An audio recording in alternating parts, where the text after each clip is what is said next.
The fluorescent lights in the principal's office buzzed, a high-pitched, incessant sound that pierced the eardrums. The smell of strong coffee and pine disinfectant hung in the air.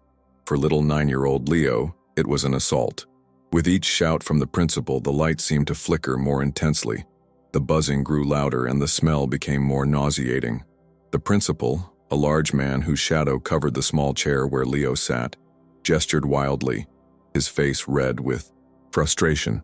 "I'm trying to understand you, kid, but you're not cooperating. You need to listen to me." Leo pressed his hands against his ears, rocking his body back and forth, a pendulum of anguish. The principal's words were just noise, a storm that drowned him. Then, in a flash of clarity, in a whisper that cut through the man's fury like a knife, he lowered his hands, stared at a fixed point on the wall and said, "You don't have to yell at me. Just listen to me." The phrase hung in the air, diffusing all the anger.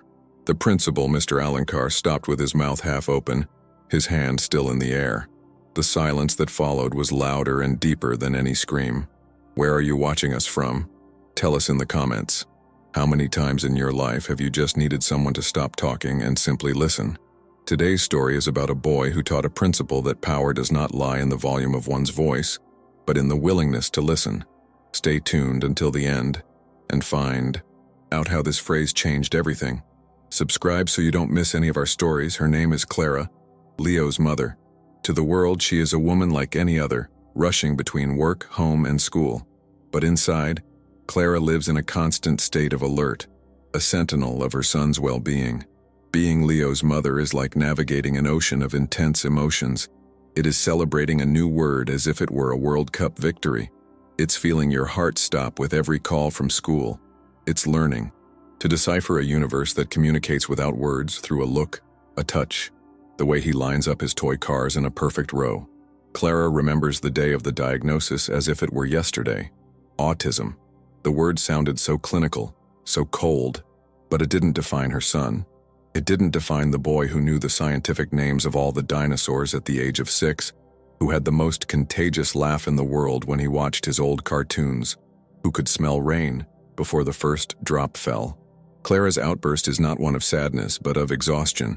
An exhaustion from having to explain, justify, defend. He doesn't do it out of malice, he's overwhelmed. No, he's not rude, the noise disorganizes him. Please, speak more quietly to him. She became a translator. She translated the world to Leo and Leo to the world. The problem is that the world, most of the time, wasn't interested in learning a new language. She felt like she was shouting in a soundproof room. People waved, smiled, condescendingly, but didn't really listen. And nowhere was this deafness more evident than at school. With every meeting, every complaint, every well-meaning piece of advice, a piece of her hope was torn away. She didn't want pity. She didn't want special treatment. She just wanted them to see the amazing boy she saw. And above all, she wanted them to listen to him. Enrolling at the Escola Montero Lobato seemed, at first, like a breath of fresh air. The principal, Mr. Alencar, seemed understanding in his first conversation with Clara. "We have experience," he said, with the confidence of someone who has been at the helm for 30 years. "We'll find a way." Clara's hope, however, was fragile and soon began to crumble. The school's way was, in fact, a collection of failed attempts and outdated advice. The first suggestion was a reward system.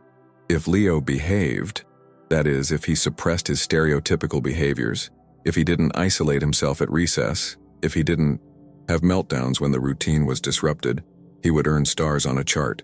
The result was disastrous. Leo didn't understand why he was being punished for being who he was. His anxiety increased, and his meltdowns became more frequent. He wasn't being naughty. He was suffering. Then came the external pressure. Other parents began to complain. "That boy disrupts the class. He had a meltdown and scared my son." The complaints reached Mr. Alencar's desk, who passed them on to Clara with an expression of regret, but also of reproach. The school, which should have been a welcoming place, became a courtroom. Leo was the defendant, and his crime was being autistic. The class teacher, Mrs. Sonia, a lady on the verge of retirement, tried, but her patience was short. Her methods were the same as they had been 30 years ago. For her, Leo was a challenge to her authority. When he hid under the table during a noisy activity, She saw it as an act of defiance, not despair. She would pull him by the arm, speak loudly, and the crisis would only get worse. Each attempt to help was like throwing gasoline on the fire. Clara's pain was immense.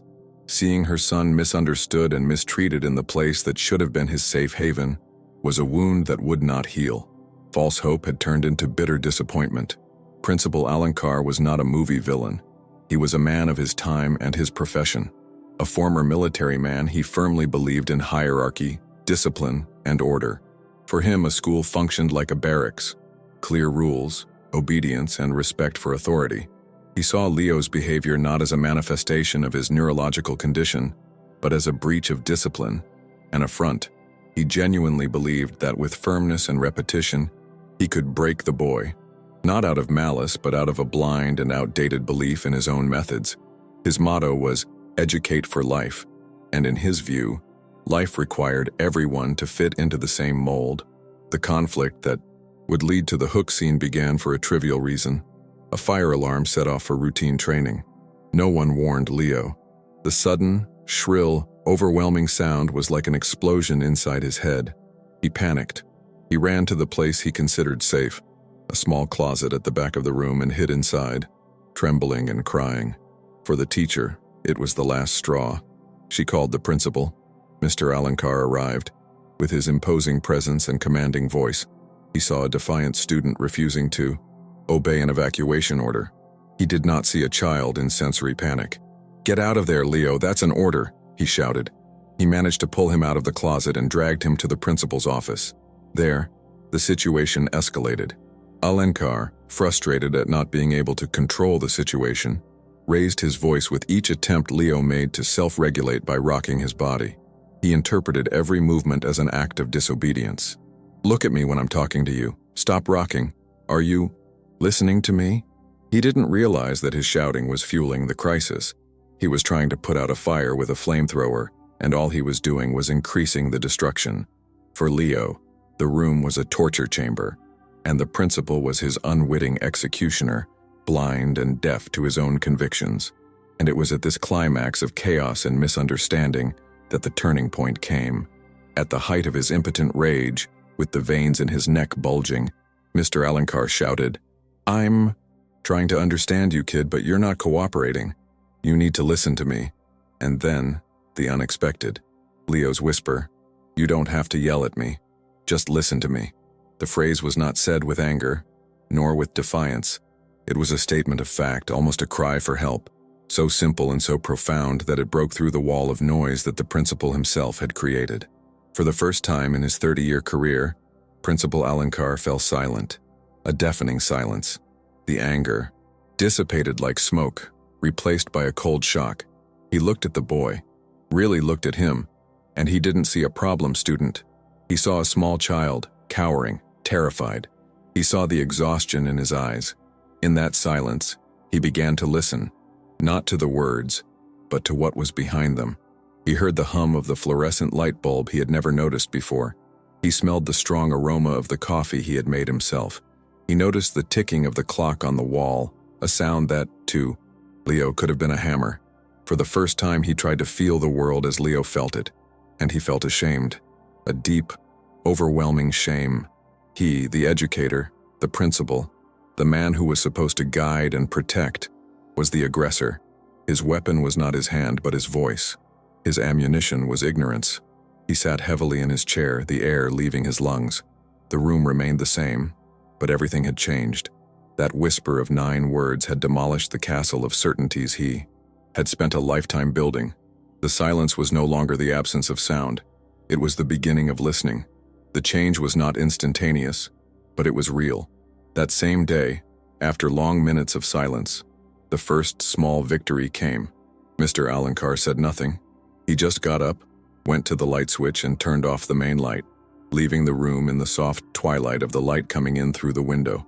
Then he picked up the coffee bottle and took it out of the room. He didn't know exactly what he was doing, but he was trying. Leo stopped shaking. The next day, Alankar called Clara in for a talk, but this time he didn't speak. He asked questions. "Help me understand," he said, and took out a notebook to write things down. "What do I need to know? What can I do? Clara, suspicious at first, saw the sincerity in his eyes and began to talk. She spoke for almost 2 hours, and he listened to every word. The victories began to accumulate, small and precious. Alencar discovered Leo's fascination with old maps. He bought a fabric world map and placed it in a quiet corner of the library, creating Leo's corner. When he noticed that Leo was getting overwhelmed in the classroom, he would go over to him and whisper, "Leo, how about a trip to Africa today?" And the boy would go to his corner, tracing routes with his finger, and the crisis was averted. Another victory. He instituted a system of timeout cards. If a student, any student, felt overwhelmed, they could place a red card on their desk without having to explain why and go to a quiet space. The measure, created for Leo, ended up helping several other children. The biggest victory came when Alencar himself, during a tense meeting with the school board, felt his anxiety rising and thought, "I need a break card too." He was learning Leo's language and, in the process, becoming more human. Principal Alencar's transformation was profound. At night, in his quiet office, he re-evaluated his career. He remembered other problem students who had passed through his hands over the years. Children he had labeled lazy, defiant, unruly. How many of them were just other Leos he hadn't known how to listen to? Guilt weighed heavily on his chest, an unpayable debt to the past. He realized that his discipline system wasn't about educating, but about silencing, about forcing conformity. Alencar's revenge was not against a person, but against his own ignorance and the system he had helped perpetuate. He encountered resistance. Donna Sonia, the teacher, complained that the new methods were too soft. "In my day," she began to say, and that's when Alencar interrupted her, not with a shout, but with a calmness he had learned from Leo. "Sonia, your time was my time, and we were wrong." He invited her to talk, but more than that, he invited her to observe. He took her to see Leo in his corner, explaining what Clara had taught him about sensory overload. He didn't force her, he invited her to understand. The final revenge came at a parent-teacher meeting.